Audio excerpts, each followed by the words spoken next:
तुलसी विवाह या देवउठनी एकादशी की जो पूजा है उसके बाद आप चौकी कब हटाएं और साथ ही तुलसी माता को हम कब विदा करें, इस वीडियो में जानेंगे और संपूर्ण श्रेष्ठ स्वरूप में उत्तम जानकारी लेंगे।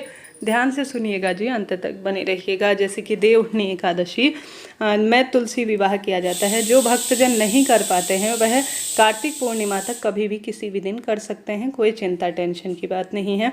सबसे पहले जो प्रसाद होता है हमेशा उसे 1-1.5 घंटे के भीतर ही हमें हटा लेना चाहिए। भगवान जी उसे ग्रहण कर चुके होते हैं। अगर उसे विसर्जित या ग्रहण नहीं किया जाता है तो नकारात्मक ऊर्जाएं उसमें प्रवेश करती हैं, ऐसा शास्त्र कहता है। और साथ ही जो आपने दहेज स्वरूप में अर्थात माँ तुलसी को भेंट दी है, दहेज स्वरूप में बर्तन, सूट या ब्लाउज के पीस, उन्हें आप सभी ब्राह्मण देवता जो आए हैं या आपने स्वयं से की है तब भी आपको दान देना चाहिए किसी मंदिर में। इसमें थोड़ा सा अन्न रखकर आपको दान में देने से बहुत योग्य और सुफल फलों की प्राप्ति होती है, ऐसा शास्त्रों में कहा गया है। माता तुलसी को श्रृंगार सामग्री चढ़ाई है तो देवी लक्ष्मी स्वरूपा है, आप इसे प्रयोग में ले सकते हैं, कोई चिंता टेंशन की बात नहीं है। थोड़ा थोड़ा चीज़ें आप दान दे दीजिए और अधिकतर चीज़ें आप अपने पास रखिएगा, कोई इसका दोष नहीं है। परंतु जो दहेज में दान में आपने दिया है उसे आपको दे देना होता है। आप सभी के प्रश्न आते हैं कि पूजा चौकी कब हटानी है।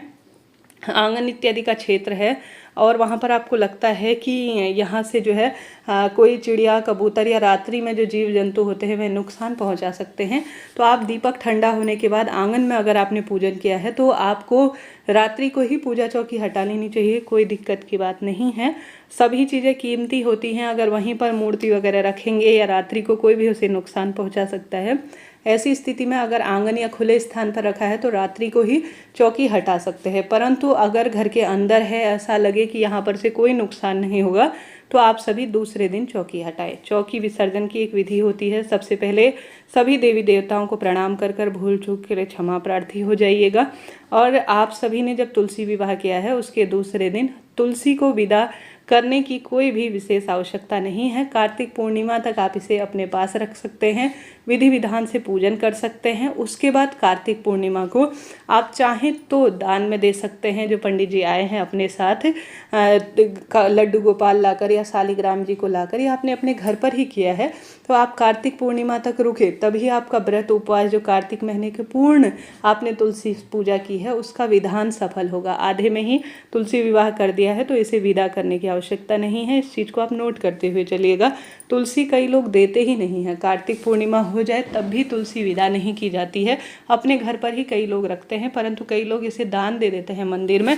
परंतु ऐसे मंदिर में चुनिएगा जहाँ तुलसी माता की अच्छी तरह से केयर हो, वहाँ अच्छी तरह से इनकी रखवाली हो, वहीं आप सभी को इसे देना चाहिए। ठीक है, इच्छा आपकी है, आप चाहें तो दान में दीजिए, नहीं तो घर पर ही रखिएगा। कलश स्थापन कर रखा है तो कलश का जल पूरे घर में छिड़काव करें और इसके अंदर जो सामग्री है उसे अपनी तिजोरी में लाल कपड़े में बांध लीजिएगा। मंगलसूत्र जो तुलसी माता को अपने समर्पित किया है, पहनाया है, आप उसे स्वयं धारण कर सकती हैं। अगर आपके पास मूर्ति प्रतिमा विराजमान है तो आप उसे हमेशा अपने घर के मंदिर में रखें और सेवा करें, कोई चिंता टेंशन की बात नहीं। बात कर लेते हैं गठबंधन की। तो गठबंधन आप सभी को अपने पास रखना चाहिए, ऐसी मान्यता है। गठबंधन अपने पास रखा जाता है तो इससे संतान सुख, आरोग्यता, पति पत्नी का प्रेम, मनचाहा विवाह इत्यादि के अवसर बनते हैं। तो गठबंधन में रखी हुई सामग्री और जो पीला कपड़ा है गठबंधन के लिए प्रयोग लिया है या मौली ली है तो उसे अपने पास रखें। चुन्नी माता तुलसी को उड़ाए रखें। आप यह ना सोचें कि दीदी आपने तो सूखे फूल भगवान जी को चढ़ा रखे हैं। आपने मेरी जो पूजा सामग्री देखी होगी तो उसमें आपने देखा होगा बड़ी साफ़ सुथरी मैंने फूल लिए थे, परंतु मैंने गलती से इन्हें फ्रीजर में रख दिया ताकि यह ख़राब ना हो, तो यह एकदम से मुरझा गए। तो फिर उसी समय यह चीज़ें संभव नहीं है तो ला पाना। आप आशा है, उम्मीद है इन चीज़ों को छोड़ेंगे, सिर्फ यह देखेंगे कि मैं कैसे यह बात बता रही हूँ। ठीक है जी, यह सामग्री अपनी सारी आप जो है अपने पास रखें, सुख सौभाग्य के रूप में जाना जाता है। फूल जो चढ़ाए हैं, पत्ती जो चढ़ाई है, उन्हें आप अपने घर के गमले में ही रखिएगा, अनावश्यक यहाँ वहाँ फेंकेंगे तो यह चीज़ें जो है पैरों में आएंगी। चाहें तो विसर्जन कर सकते हैं या आप तुलसी बेलपत्र के आसपास रख सकते हैं। खाद पीपल वृक्ष की जड़ में भी रखा जाता है, कोई दिक्कत की बात नहीं, वहाँ भी इन्हें रखा जाता है, कोई चिंता नहीं, टेंशन नहीं।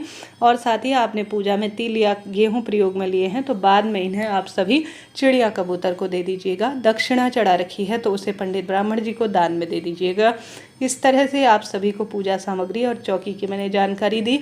आशा है, उम्मीद है वीडियो आपके लिए उपयोगी रहा हो। अगर उपयोगी है तो चैनल को लाइक करें, शेयर करें, सब्सक्राइब करें।